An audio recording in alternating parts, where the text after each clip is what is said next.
3, 2, 1. Here we go!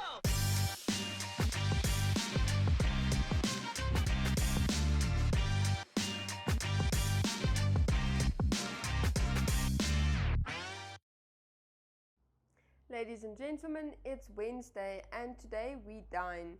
We are headed over to the Silver Spoon Hospitality Academy where Chef Terry will tell us about his range of spicy chili sauces. Before we get into the news and all the other inserts for today, let me give you another riddle. Who does it, doesn't say it. Who receives it, doesn't know it. Who knows it, doesn't want it. What is it? Find out at the end of our show. We'll be right back.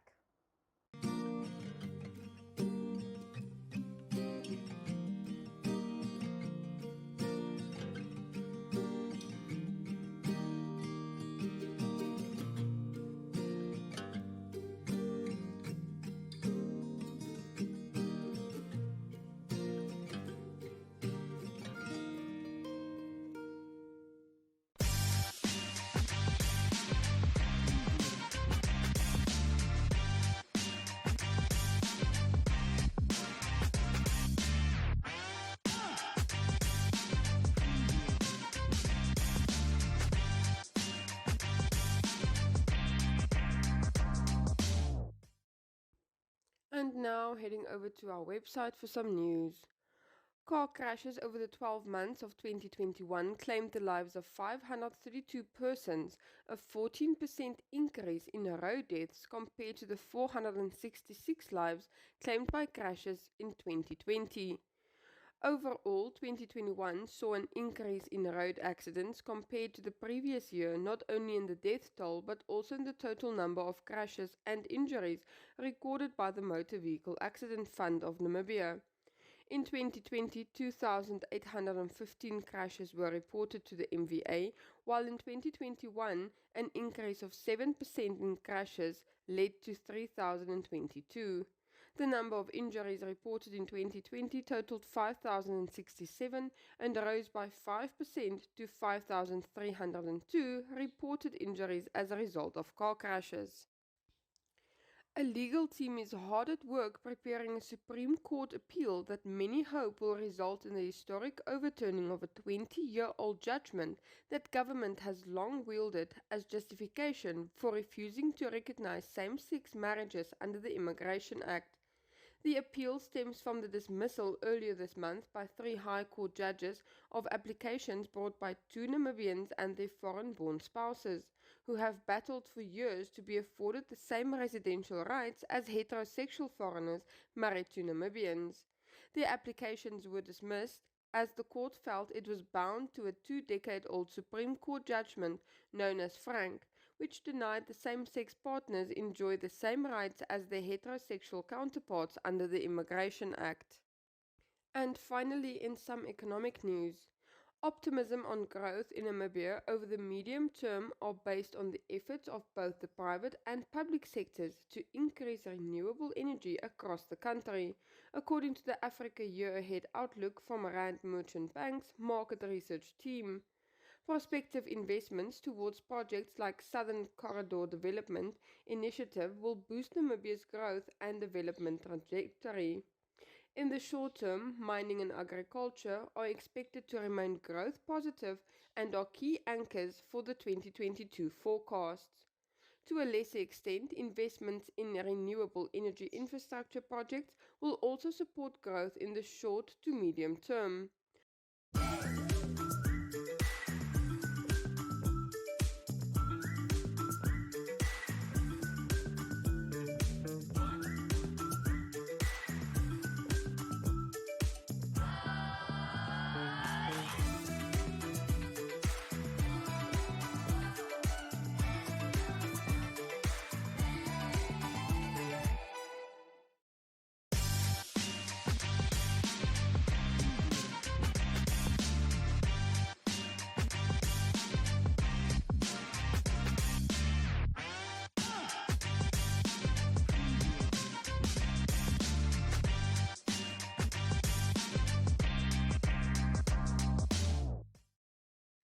Welcome back, ladies and gentlemen. Today I'm joined with Chef Terry once again. Thank you so much for inviting me. It's a pleasure. Thank you for joining me.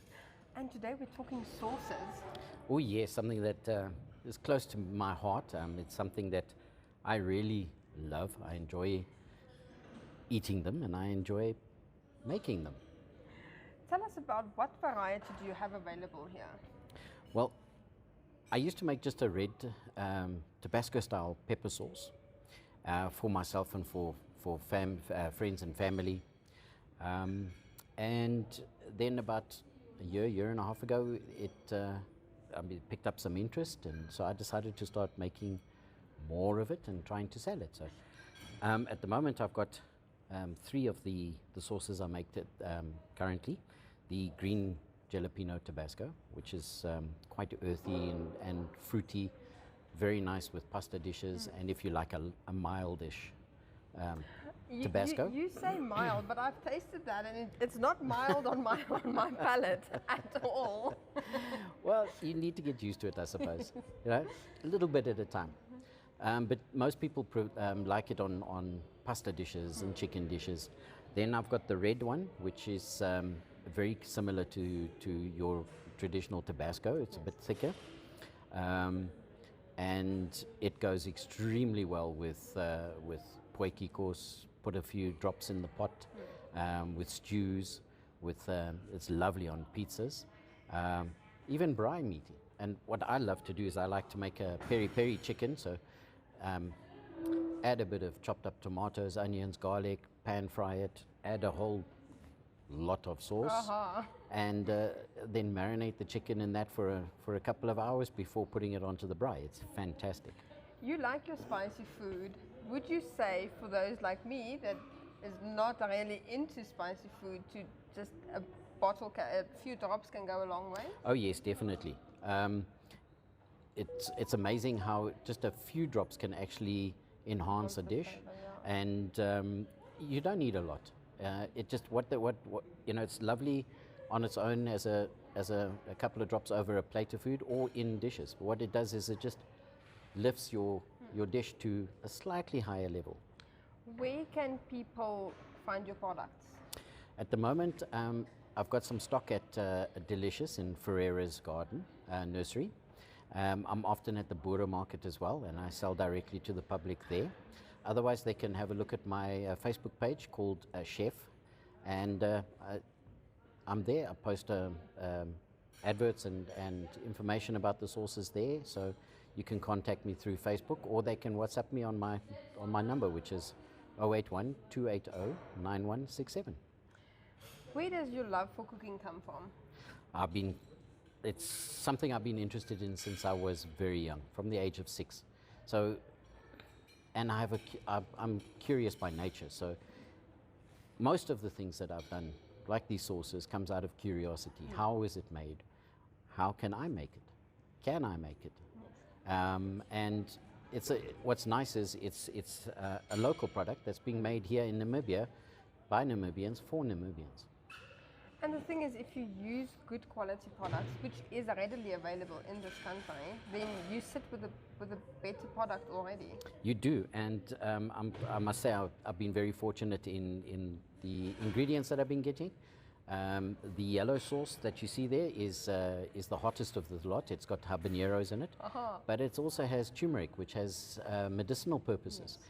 And that's what gives it that lovely colors, the orange from the habaneros and the orange from the fresh turmeric. And it's a fantastic product. I can eat that every day by the teaspoon, tablespoon.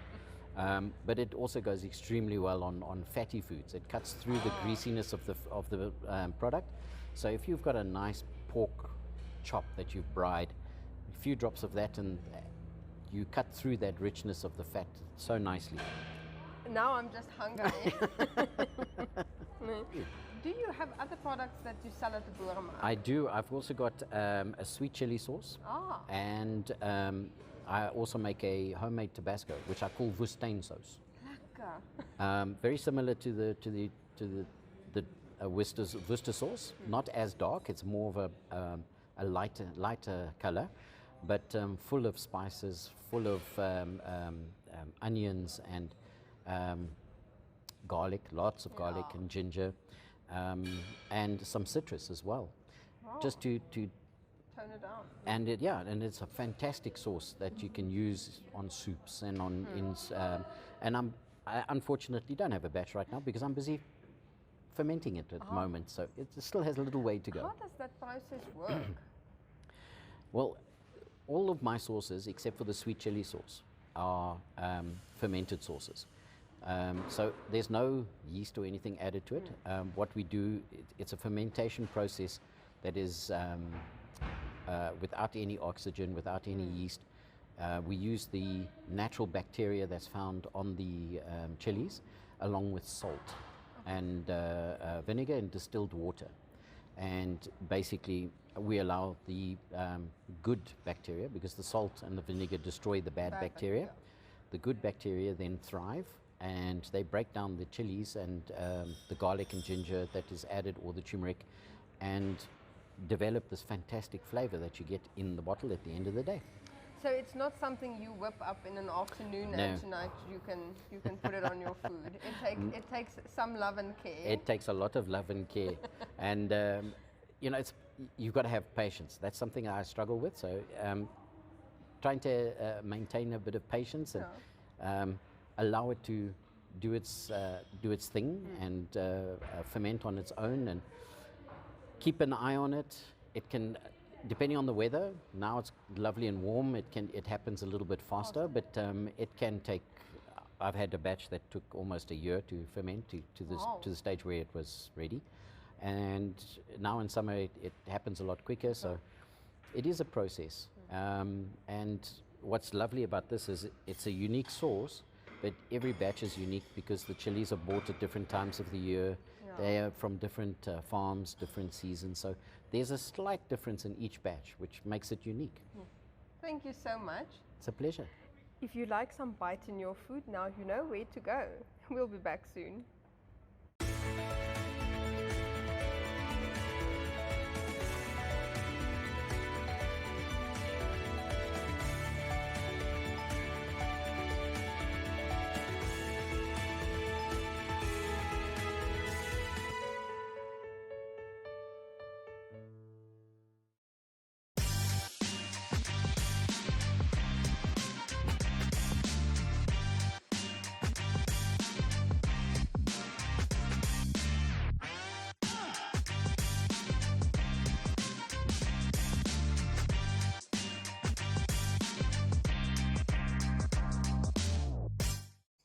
Ladies and gentlemen, for today's recommendation, I recommend you bake your kids a rainbow bread. I will admit mine ended up a little bit more of a tie-dye than a rainbow, but it was still a hit with my boys. It's simple. We don't have to reinvent the wheel. We are not chefs. So I got a packet of dough already made, and I have a couple of colors of food coloring ready and available. Now, let's get started. So just take your dough and divide it into 4 equal pieces. I tried very hard to make sure it's equal, but it doesn't really matter. And then all the fun and games begin. You use your coloring. I got 4 different colors, and then you just start kneading in the colors into the different dough balls until you have all 4 colors. If you have small kids, remember this is a great way to get them involved in the kitchen. Yes, it does get messy, but I think at the end of the day it's all about the fun, and my boys ate most of their dough while they were helping, but they were very happy to be involved in the process. So as you can see, I have yellow, blue, red and green, and I accidentally added way too much green to this. I will advise you to use kitchen gloves while you are doing this, otherwise, like me, you will have stained hands for a couple of days. Then let it rest for like 30 minutes, just cover it up. And something I forgot is to just flour your surface and your rolling pin. So all you do now is you just roll out the 4 pieces, or how many ever pieces you have. After flattening all the pieces, just gently roll it out together so that it forms a bread and all the colors mix in nicely. Put it in your baking tin and let it sit for another 30 minutes before you put it in the oven. Your oven temperature should be about 180, and you just bake that then for around 30 minutes. But do let it rise a little bit. And there you can see I have my tie-dyed bread. The different colors of the bread are all visible, and you will see a sneaky toddler hand trying to grab the first piece. Well, I hope you are going to try this recipe at home. Tell me how it goes. As you can see, with my children, it was a big hit.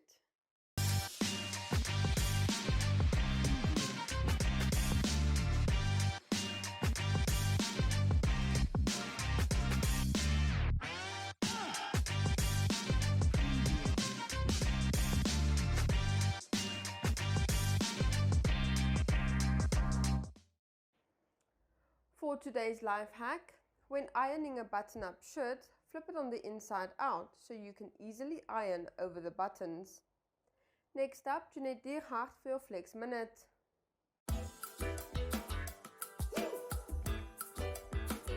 We have to talk about the things we both already know. I'm starving for love.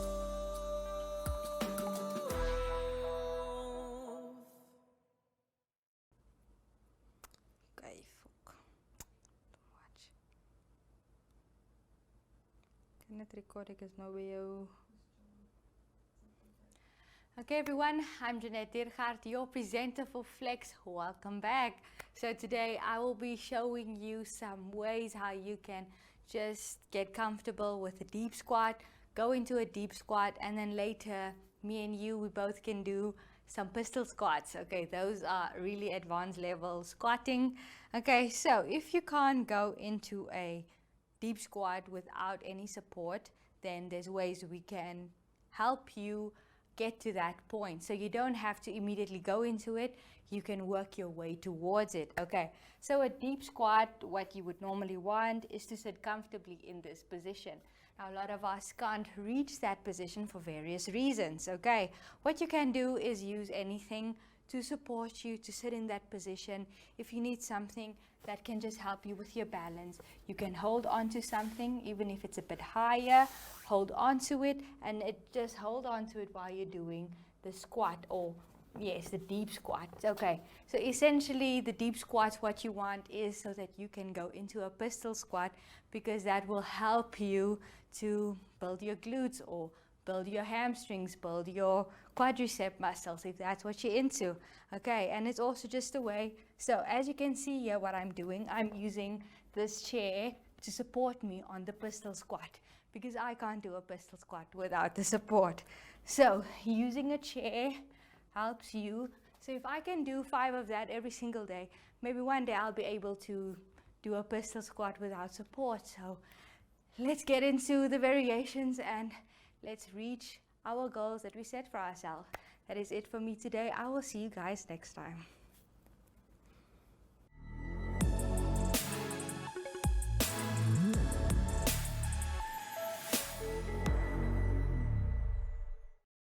Well, that's a wrap from my side for today.